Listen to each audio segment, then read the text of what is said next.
All right, our topic is scientific measurement still. Our essential question for this video is how do you determine where to round a number when you do calculations? This is for significant figures, so you'll want to make sure you've watched the video just on counting significant figures before you watch this one, otherwise you might be a little bit lost.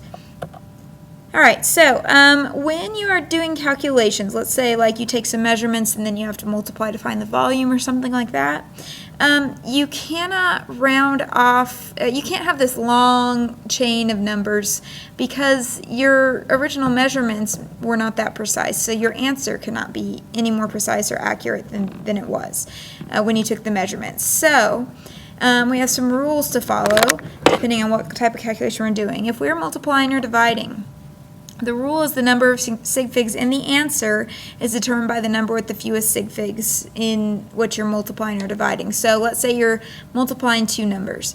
Okay, you look at the first number and you count sig figs, you look at the second number and count the sig figs. Whichever one has least, that's what you're going to round to, and we practice rounding in that significant figure video as well. So just for a little bit practice, sometimes students try to round before they put it in the calculator. Please don't do that. Put the exact numbers in the calculator, then we'll round. So we take 1.33 times 5.7. So we put that whole thing in the calculator, we get 7.581. But we can't be that precise since we weren't originally. So if I look at my two numbers, 1.33 has three significant figures. 5.7 only has two. I'm going to go with the fewest, so I'm going with 2. So I count over starting from the left. 7.5, that's two numbers. I'm going to cut off the rest. Okay, but remember I'm going to look at that first number I'm cutting off to see if I should round up or down. And since it's an 8, I'm going to round up, so I get 7.6. If we look at the next problem, 0.153 divided by 0.08, I'm going to put that whole thing in my calculator and I get 1.9125. Okay, now I'm going to go back and count sig figs. 0.153 has 3. 0.08, remember those zeros on the left don't count, so that has 1. I'm going to go with the fewest, which is 1. So that's really just going to stop me after that first 1 there. Okay, but I am going to look at the rest, and it says 0.9, so it's going to round up for me to get to 2. Okay, finally I have 5.00 times 10 to the third times 7.2598 times 10 to the second. So I'm going to multiply those out in my calculator. I get 3.6299 times 10 to the sixth. Okay, then I'm going to look at my coefficients. 5.00 has 3 sig figs. 7.2598 has 5. I'm going to go with the fewest number, which is 3. So I'm going to count 3 digits over, 3.62, and I'm going to stop it there. That 99 tells me I'm going to round up. So I'm going to get 3.63, and then I'm just going to carry that times 10 to the 6th down. All right, addition and subtraction.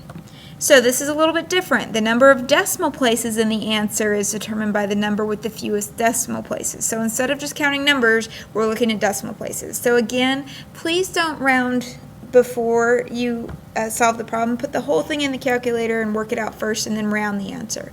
So I'm going to put in 10.25 plus 11.1. I get 21.35. Then I'm going to look at my numbers. 10.25, I have 2 places past the decimal. 11.1, I only have 1 place past the decimal, so I'm going to stick with 1. So I'm going to do 21.3 and cut it off. That 5 tells me to round the 3 up to 4. 21.4. Okay, 515.3215 minus 30.42. I'm going to put that whole thing in the calculator. I get 484.9015. Then I'm going to go back and look at how many decimal places we have.